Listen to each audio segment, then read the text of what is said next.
नमो नमः भवतां सर्वेषां हार्दं स्वागतम। आप सभी का संस्कृत सोपानम चैनल में फिर से बहुत बहुत स्वागत है। आशा करता हूँ कि आप सब बढ़िया हैं, मैं भी एकदम ज़बरदस्त हूँ। और हमने अभी तक जो कुछ भी वीडियो में देखा समझा वो ये था कि कोई भी अगर आप संस्कृत का साहित्य उठाते हैं, कुछ भी उठाते हैं पढ़ने के लिए, तो संस्कृत भाषा से जुड़े वो कौन से कंसेप्ट हैं, वो कौन से फंडामेंटल बेसिक कंसेप्ट हैं जो आपको पता होने चाहिए। याद हो ना हो अलग बात है, बस उतना पता होना चाहिए कि इन चीज़ों के पीछे कुछ ऐसे भी कंसेप्ट होते हैं। तो नामपद क्या होते हैं, क्रियापद क्या होते हैं, धातु क्या होता है, प्रातिपदिक क्या होता है, विभक्ति क्या होती हैं, कैसे होती हैं। फिर पिछले वीडियो में हमने देखा था संधि, जो पहला स्टेप होता है किसी भी संस्कृत के साहित्य को समझने के लिए। संधि क्या होता है, संधि विच्छेद क्या होता है। उन वीडियो के माध्यम से हमने इन चीज़ों को देखा था और समझा था उदाहरणों को लेके।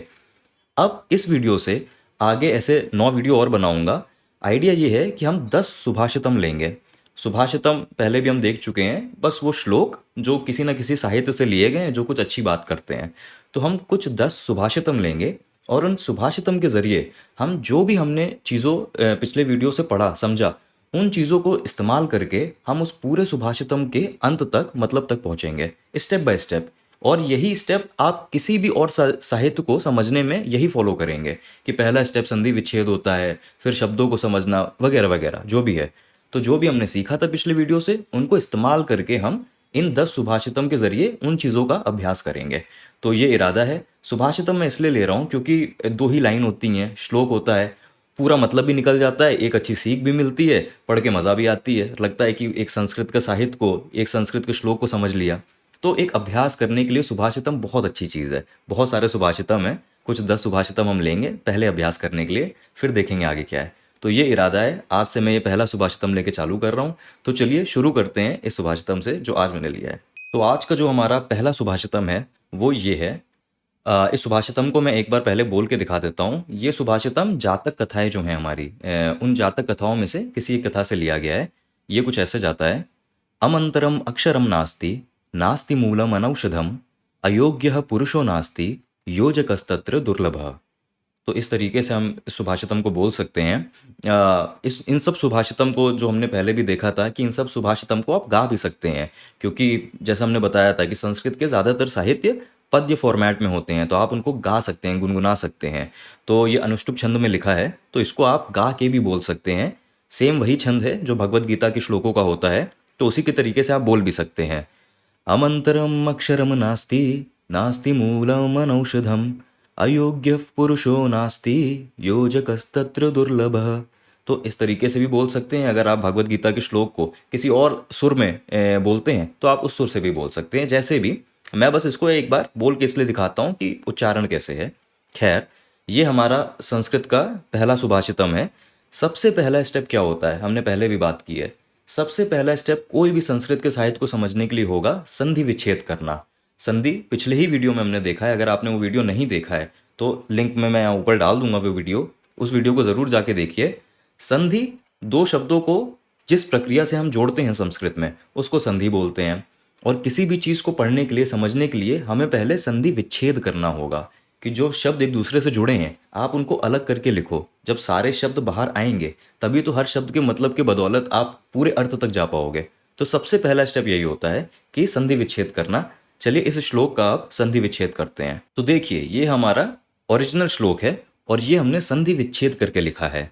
अमंतरम अक्षरम न अस्ति, आप यहाँ देख रहे हैं नास्ति, लेकिन ये है संधि विच्छेद करके न अस्ति।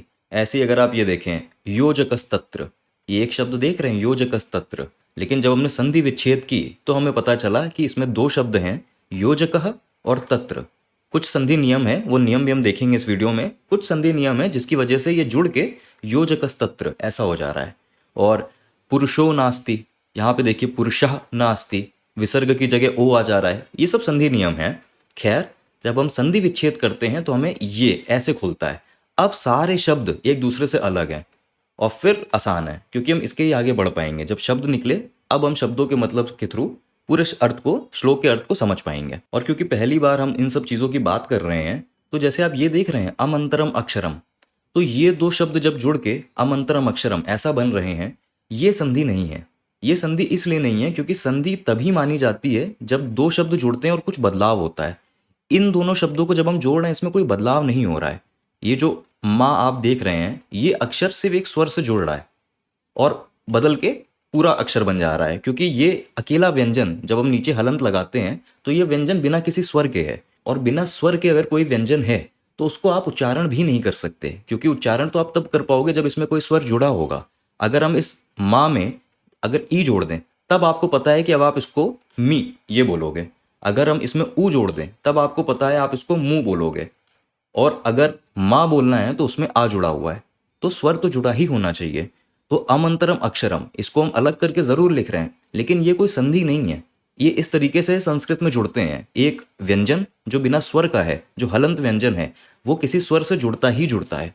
तो ये संधि नहीं है, लेकिन फिर भी जब हम इनको लिखेंगे तो अलग करके लिखेंगे, क्योंकि ये दो शब्द अलग हैं। अमंतरम एक अलग शब्द है, अक्षरम एक अलग शब्द है, तो इसलिए ये है, लेकिन ये संधि नहीं है। बस ये मैं एक चीज क्लैरिफाई करना चाहता था। खैर, तो ऐसे हमारा ये श्लोक संधि विच्छेद करने के बाद खुलता है। अब जो भी कुछ संधि लग रही है इस श्लोक में, चलिए उन संधि को समझते हैं, उन नियमों को। तो ये हमारा पहला संधि का नियम है, ये है दीर्घ संधि। इसको समझते हैं। इसको समझने से पहले मैं एक बार लेकिन एक चीज आपको बता दूं कि मान लीजिए दो शब्द हैं, राम और दूसरा शब्द है अयनम। ठीक है, मान लीजिए ये दो शब्द हैं। अब ये जो शब्द है इसको कहते हैं पूर्व शब्द। ये पहले है तो इसको हम बोलते हैं पूर्व पद, पूर्व पद बोलते हैं। ये जो शब्द है इसको हम बोलते हैं उत्तर पद। इसको उत्तर पद बोलते हैं, क्यों? क्योंकि पूर्व ये पहले है, उत्तर ये बाद में है।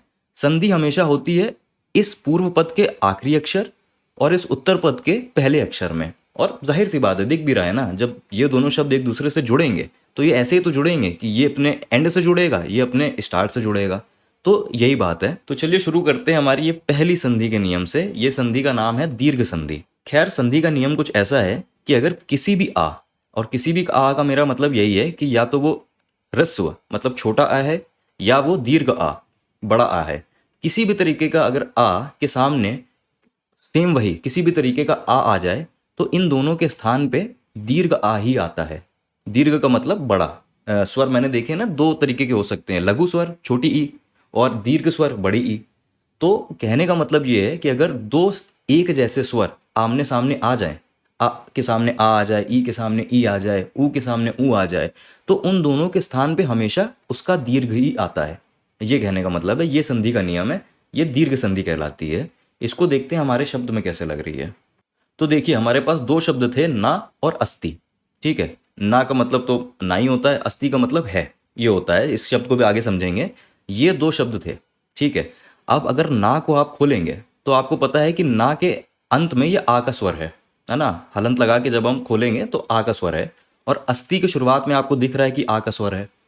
ठीक है, तो जब दो आ आमने सामने आते हैं तो हमने नियम क्या पढ़ा कि हमेशा उसका दीर्घ ही आता है उन दोनों की जगह में। तो इन दोनों की जगह में ये दीर्घ आ गया, और अब इन सब चीज़ों को जोड़ दिया, ना आ स्ति, तो पूरा शब्द क्या बन गया? नास्ति। और देखिए यही हो रहा है कि ना और अस्ति ये दोनों जुड़ के बन जा रहे हैं नास्ति। और अब आपको पता है कि ये दीर्घ संधि हो रही है। ये ऐसे जुड़ता है, संधि इस तरीके से काम करती है। अब आपको रामायणम ये पता है, रामायणम में भी दीर्घ संधि ही लग रही है, क्योंकि रामायणम के दो शब्द हैं, राम और अयनम। राम का मतलब तो श्री राम से ही है, और अयनम, अयनम का मतलब होता है पाथ, रास्ता, कि एक यात्रा के दौरान जो रास्ता लिया गया, जो एक पाथ लिया गया, इनका जो पथ था। तो राम और अयनम जब ये एक दूसरे से जुड़ते हैं तो देखिए, ये माँ है, माँ के आखिरी में भी आ का ही स्वर है और शुरुआत में आ का स्वर है। तो इन दोनों की जगह क्या आ जाएगा? यही दीर्घ आ जाएगा, क्योंकि दीर्घ स्वर आ जाता है। तो राम और अयनम जब जुड़ता है तो शब्द पूरा क्या बन जाता है? रामायणम। और रामायणम का मतलब यही है, जो हमारे इतिहास का नाम है रामायणम, मतलब यही है कि श्री राम ने जो रास्ता लिया, जो पाथ लिया, उनकी पूरी यात्रा का जो पाथ है, ये मतलब है। लेकिन देखिए, इसमें भी दीर्घ संधि ही हो रही है, रामायणम इसलिए बोला जाता है। तो दीर्घ संधि, हर संधि आपको हर जगह मिलेगी। जब आप इनको पढ़ने लगते हैं, अभ्यास करने लगते हैं, तो फिर अलग अलग शब्दों में आप ढूंढने लगते हैं कि अच्छा ये इसमें भी ये वाली संधि है, वो संधि है। लेकिन वो सब बाद में आता है, अभ्यास के बाद। पहली बार आप ये नियम समझ रहे हैं, बस नियम को देख लीजिए। ज़रूरी भी नहीं है नियम को याद रखना है, याद रहेगा भी नहीं, क्योंकि पहली बार अगर आप देख रहे हैं याद नहीं रहेगा। बार बार इनका अभ्यास करने से ये सब चीज़ें याद हो जाती हैं हमें, बस यही कहने का मतलब है। खैर, हमने देखा कि नास्ति इसमें दीर्घ संधि लग रही थी, और हमने जब विच्छेद करा तो ना और अस्ति ये दो शब्द हमें अलग से मिल गए। ठीक है, चलिए अब देखते हैं दूसरी कौन सी संधि लग रही है हमारे श्लोक में। तो दूसरी संधि ये लग रही है, इस संधि का नाम है उत्व संधि। उत्व संधि इसका नाम है। देख लेते हैं संधि नियम क्या कह रहा है। संधि नियम कह रहा है कि अगर आह कि मतलब विसर्ग के साथ आ है, आह, इसके बाद अगर मृदु व्यंजन आ जाए, मृदु व्यंजन आ जाए या कोई स्वर आ जाए। अब क्वेश्चन आता है, पहली बात, मृदु व्यंजन क्या है? और इस मृदु व्यंजन को समझना जरूरी है क्योंकि कई सारी संधि नियम में ये मृदु व्यंजन इसका इस्तेमाल होता है। तो व्यंजन हमें पता है क्या है, व्यंजन का, ख, गा, गा, अंगा, चा, छ, जा, ये सब व्यंजन है। और उन सभी व्यंजन में से कुछ व्यंजन हैं जिनको हम मृदु व्यंजन कहते हैं। वो कौन से होते हैं? तो मृदु व्यंजन वो होते हैं कि हर वर्गीय व्यंजन, वर्गीय व्यंजन आपको याद है, 5 वर्ग हैं। का वर्ग क, ख, ग, घ, अंगा, चा वर्ग च, छ, ज, ज, इया, टा वर्ग ट, ठ, ड, ढ, ना, ये सब चीज़ें हमने पढ़ी हैं पहले। तो जो भी वर्गीय व्यंजन है हमारे, उसमें जो थर्ड, फोर्थ और फिफ्थ व्यंजन होते हैं, मतलब पहले 2 व्यंजनों को हटा दें, जो बाकी के 3 व्यंजन होते हैं, थर्ड, फोर्थ और फिफ्थ, वो सारे ही, और यारा, लावा, ये 4, इन चारों को अंतस्था व्यंजन कहते हैं। तो ये या, रा, लावा, ये 4 और हा, ये जो सारे हैं, ये जो एक ग्रुप है कि वर्गीय व्यंजन के थर्ड, फोर्थ और फिफ्थ व्यंजन, या, रा, लावा और हा, इस ग्रुप को हम बोलते हैं मृदु व्यंजन। तो जब भी कभी संस्कृत में मृदु व्यंजन की बात होगी तो आपको इस ग्रुप को याद रखना है कि यारा, लावा, हा, ये 5, और वर्गीय व्यंजन में जो आखिरी के 3 होते हैं, थर्ड, फोर्थ और फिफ्थ। तो जैसे घा, तो घा क्या है? मृदु व्यंजन है। क्यों? क्योंकि का, खा, गा, घा, ये चौथा वर्गीय व्यंजन है, इसलिए। अब शुरू में लगेगा कि यार इतना याद करना डिफिकल्ट कि थर्ड, फोर्थ, फिफ्थ, तो यारा, लावा, ये कैसे होगा? यकीन मानिए कि अभ्यास से ये सब चीज़ें बहुत आसानी से आ जाती हैं। फिर वही बात है कि हर चीज़ अभ्यास पे ही आती है। पहले हर चीज़ पहाड़ लगती होती नहीं है उतनी। अभी आप बस इतना याद कर लीजिए, मृदु व्यंजन का मतलब ये होता है। और हमारा नियम क्या कह रहा है संधि का, कि अगर आह के बाद मृदु व्यंजन, और एक चीज़ मुझसे यहाँ छूट गई है, स्वर। और स्वर तो हमें पता है, जो हमारे वॉवेल्स हैं, आ, ई, उ, री, जो हमारे स्वर हैं। तो आह के बाद अगर कोई भी मृदु व्यंजन या स्वर होगा तो ये आह की जगह ओ हो जाएगा। ये उत्व संधि होती है, ये नियम कह रहा है संधि का। ठीक है, तो देखिए हमारे पास शब्द हैं पुरुषः और नास्ति। ये 2 शब्द हमारे आमने सामने हैं। तो पुरुष, पुरुषः, इसके अंत में क्या है? आह। वो देखने में पता चल रहा है ना कि पुरुषः इसके अंत में आह है। और नास्ति, इसकी शुरुआत किससे हो रही है? ना से। अब ना क्या है? ना एक मृदु व्यंजन है, क्योंकि ता, था, दा, धा, ना। तो ता वर्ग का ये 5th व्यंजन है ना, 5वां व्यंजन है ना, ता, था, दा, धा, ना। तो एक मृदु व्यंजन हो गया। तो अगर आह के सामने कोई मृदु व्यंजन है तो आह की जगह ओ हो जाता है। ये चीज़ हमने नियम में पढ़ी थी, यही चीज़ यहाँ हो गई। और इस पूरे को अगर आप फिर से जोड़ेंगे तो पुरुषः की जगह क्या हो गया? पुरुषो, पुरुषो नास्ति। और यही देखिए हमारे श्लोक में भी है, अयोग्यः पुरुषो नास्ति, क्योंकि ये वाली संधि लग रही है, उत्व संधि यहाँ पे लग रही थी। लेकिन संधि कैसे लगी, नियम क्या था, लगी कैसे, ये चीज़ हमने इसमें देखी। उत्व संधि भी बहुत इस्तेमाल होती है। मैं देखिए अपने वीडियो की शुरुआत ही करता हूँ इस चीज़ से, नमो नमः। अब नमो नमः क्या है? नमो नमः का मतलब एक्चुअली नमः नमः यही है, 2 बार नमः नमः कहने का तरीका है। क्योंकि यहाँ पे ये जो नमः है इसमें भी अंत में अह है, और अह के सामने क्या आ रहा है? ना आ रहा है। तो देखिए वही चीज़ हो रही है कि ये जो अह है इसकी जगह ओ हो जा रहा है, इसीलिए नमो नमः हो जाता है। तो हम बोलते ऐसे ही हैं, नमो नमः। और हम देखिए सबको ऐसे ही बोलते हैं, संबोधित करते हैं, नमो नमः करते आ रहे हैं कब से। लेकिन अब हमें पता है कि ये भी एक संधि की वजह से ऐसा होता है। ठीक है, हम एक चीज़ और भी बोलते हैं, गुरुभ्यो नमः। तो हम जैसे बोलते हैं ना, गुरुभ्यो नमः, और गुरुभ्यो नमः का क्या मतलब है? वही कि हमारे सारे गुरुओं के लिए हमारा नमन, हमारा नमस्कार, गुरुभ्यो नमः। वहाँ पे भी ये गुरुभ्यो, ये संधि की वजह से ऐसा हो जरूर जाता है, लेकिन जो हमारा शब्द है वो शब्द गुरुभ्यः नमः है। और गुरुभ्यः इसका मतलब होता है गुरुओं के लिए। ये गुरुभ्यः नमः है, जो गुरु शब्द है। अब देखिए यहाँ पे मैं विभक्ति की बात करूंगा, अगर आपको ध्यान आ पाए तो अच्छी बात है। जो गुरु शब्द होता है, जो हमारा मूल शब्द प्रातिपदिक गुरु है, हम कहना चाहते हैं गुरुओं के लिए। तो के लिए इस प्रयोजन पे हम 4th केस, चतुर्थी विभक्ति का इस्तेमाल करते हैं। और क्योंकि सभी गुरुओं के लिए तो बहुवचन, तो गुरु प्रातिपदिक चतुर्थी विभक्ति बहुवचन में बन जाता है गुरुभ्यः।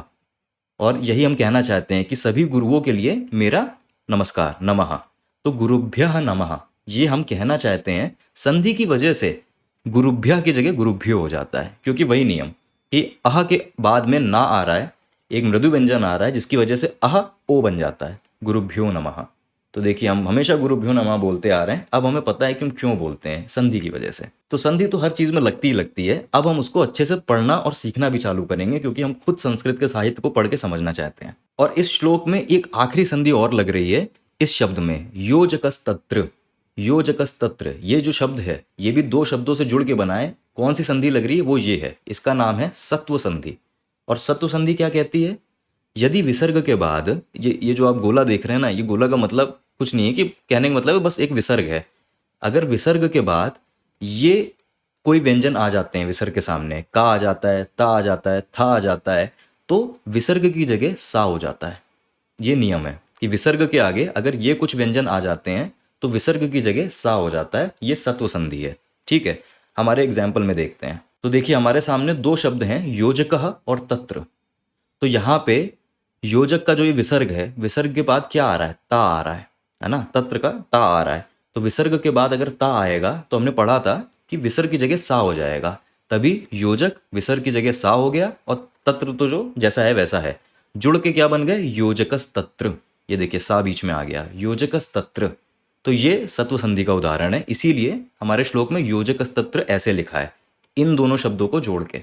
और इस संधि का इस्तेमाल भी हम जाने अनजाने कर ही रहे हैं, हर जगह करते हैं। बहुत आम सा एक शब्द दूंगा आपको, नमस्ते। नमस्ते में यही संधि लग रही है। कैसे, नमः और ते।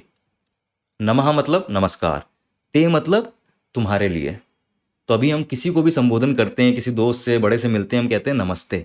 क्या कह रहे हैं हम, आपके लिए मेरा नमस्कार, नमः ते।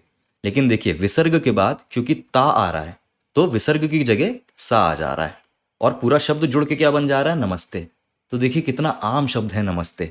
अब हमें पता है कि उसमें एक सत्व संधि लग रही थी, तो संधि हर जगह है, अब हम बस उसको पढ़ रहे हैं। ठीक है, अगर एक और उदाहरण दूं आपको, तो हम बोलते हैं हिंदी में भी निस्संदेह, बोलते हैं ना, ये काम तो बढ़िया होगा, निसंदेह। निसंदेह मतलब कोई कोई संदेह नहीं है, विदाउट एनी डाउट, निसंदेह। ये शब्द किससे बन रहा है, ये शब्द भी बन रहा है नि और संदेह से। संदेह का मतलब होता है संशय, डाउट। और जब हम नि ये उपसर्ग लगा देते हैं किसी के सामने तो इसका मतलब उसका अभाव, वो नहीं है। तो जब कोई काम अब बिना किसी डाउट के कर रहे हो, बिना किसी संशय के हो रहा है, तो हम निसंदेह ये कहना चाहते हैं। देखिए विसर्ग के बाद सा आ रहा है, तो हमने पढ़ा था ना, विसर्ग के बाद अगर कुछ चार पांच जो व्यंजन है, का, ता, था, सा, इनमें से कोई भी आएगा तो विसर्ग की जगह सा हो जाएगा। और देखिए यही होता है, निसंदेह जब हम जोड़ते हैं संधि की वजह से हो जाता है निस्संदेह। निसंदेह ऐसे ही हम बोलते हैं हिंदी में भी। अब आपको दिख रहा है कि इसमें भी सत्व संधि लग रही है। और अगर आपको अब ये लगने लगा है कि ये सारे नियम बने भी क्यों हैं भाई, इतने नियम याद रखने पड़ेंगे, तो आप खुद सोचिए कि ये बोलने से आ जाता है अपने आप। अगर हम नमहते नमहते अगर हम ये बोल रहे हैं तो ये संधियाँ बनी ही इसलिए हैं कि एक फ्लो लाने के लिए बोलने में, क्योंकि संस्कृत बोलने में बहुत फोर्स डालती है कि आपको हर चीज़ उच्चारण करनी चाहिए, बोल के हर चीज़ को करना चाहिए। मंत्रों की ताकत ही है उनके बोलने पे।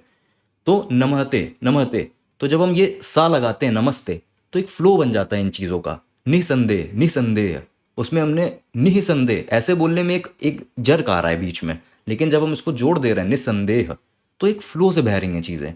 तो ऐसा नहीं है कि ये संधि का कोई सरपैर नहीं है, ये संधि बहुत सोच के बनाई गई हैं, इसीलिए ये सारे नियम भी बन जाते हैं। तो ऐसा नहीं है कोई सरपैर नहीं है, इनका कुछ भी बना दिया। एक बहुत ही ऑर्गेनिक फ्लो है इन चीज़ों का। जब आप अभ्यास करने लगेंगे आपको खुद एहसास होने लगेगा इन चीज़ों का। और देखिए हमने 3 संधि नियम पढ़े इसमें, वो तीनों संधि नियम एक दूसरे से एकदम अलग हैं। पहली बार में ये सब नियम याद नहीं रहने वाले। ये जब आप एक बार देखेंगे, 2 बार देखेंगे, 10 बार देखेंगे, ये बिना याद करने की कोशिश करें आपको याद हो जाएगा। और एक बार जब ये चीज़ों का अभ्यास हो जाता है, हम अलग अलग उदाहरण से एक ही चीज़ को देखते हैं, तो हमारा दिमाग खुद उन चीज़ों को समझने लगता है। तो आप कोई और श्लोक देखेंगे, आपको खुद दिखने लगेगा कि अरे इसमें ये वाली संधि लग रही है। हो सकता है कई बार आप गलत भी हो सकता है, लेकिन कई बार आप सही भी होंगे ही सही। और धीरे धीरे अभ्यास करते करते जैसे जैसे और संस्कृत आप पढ़ते रहेंगे, ये सब चीज़ें बहुत आसान हो जाती हैं। लेकिन नियम पता तो होना चाहिए, बस वो पता हो, नियम इतना हो, याद रहे ना रहे छोड़ दीजिए उसको, बस नियम पता हो। इसके लिए हम लोग ये संधि को इस वीडियो में समझ रहे हैं। खैर, हमने अपने सुभाषितम का संधि विच्छेद करके हर शब्दों को अलग कर लिया। अब इनके हर शब्द को समझ के पूरे अर्थ को समझेंगे, लेकिन वो इसी वीडियो के अगले पार्ट में, सेकंड पार्ट में। ऐसा ही मैं हर सुभाषितम के वीडियो के साथ करूंगा, क्योंकि संधि नियम बहुत ज़रूरी होते हैं समझना, उनका अभ्यास ज़रूरी होता है। तो हर सुभाषितम में पहले पार्ट में जो संधि लग रहे हैं उन संधि नियमों को समझेंगे, और उस सुभाषितम के दूसरे पार्ट में हम उस सुभाषितम के पूरे अर्थ को समझेंगे, हर शब्द के अर्थ को समझते हुए, अन्वय करते हुए पूरे अर्थ को समझेंगे। तो मैं इसी सुभाषितम के सेकंड पार्ट में अब आपसे मिलूंगा, तब तक के लिए विदा लेता हूं। वयम पुनः मिलामः। धन्यवाद।